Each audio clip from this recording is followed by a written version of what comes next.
Hát persze.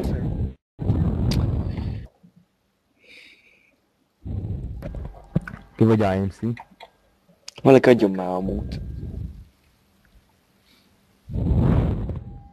De az milyen játék? Ez kérlek szépen, hát lövöldözni kell. Appaljad már. De az Barbie? Retard gép. Most miért csak 9 éves?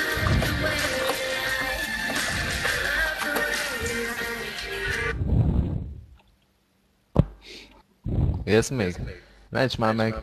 Ki? Várj, már nem ott vagyok. Sziasztok! Hali? GTA-ba ki kicsoda? Vannak benne cicák? IMC. Abban a játékban vannak cicák? Nem sok. Csak kutyák.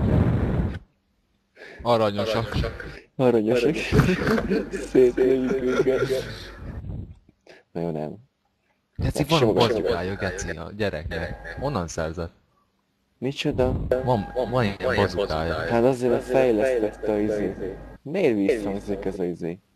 Mit tudja miért nem folyában. Gugi, De abban gyere át a másik szobába. fiúk, Igen? akkor a kutyuszokat kell lőni?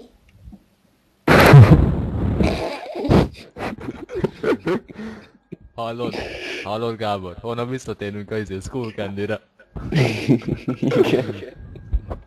Lesz arra, hogy ő feljel át az a izé retardált.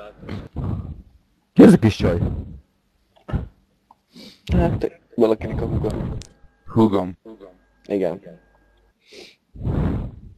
Jó van akkor.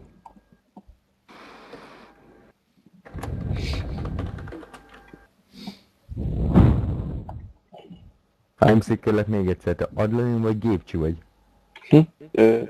Gercsi. Oké.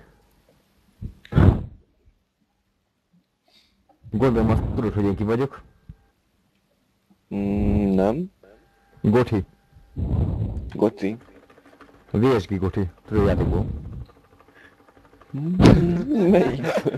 Nem játszik Szanandrásszal. Hát Élet, oké. Nem nagyon a favorit játék. Ismeritek a Dóra a felfedező sorozatot?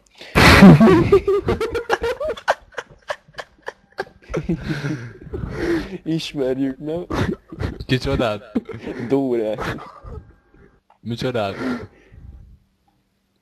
Te azt a izét. Tudod, olyan, mint a... Miki a mesevára, vagy értem. Dóra a felfedező. Na, a múltkor kifogott a kérdésével. Nem bírtam válaszolni a kurva életbe. Kis kaptam. Fiúk, és a Hello Kitty-t ismerik? Én ismerem. Mert tesóm vett nekem egy olyan felsőt.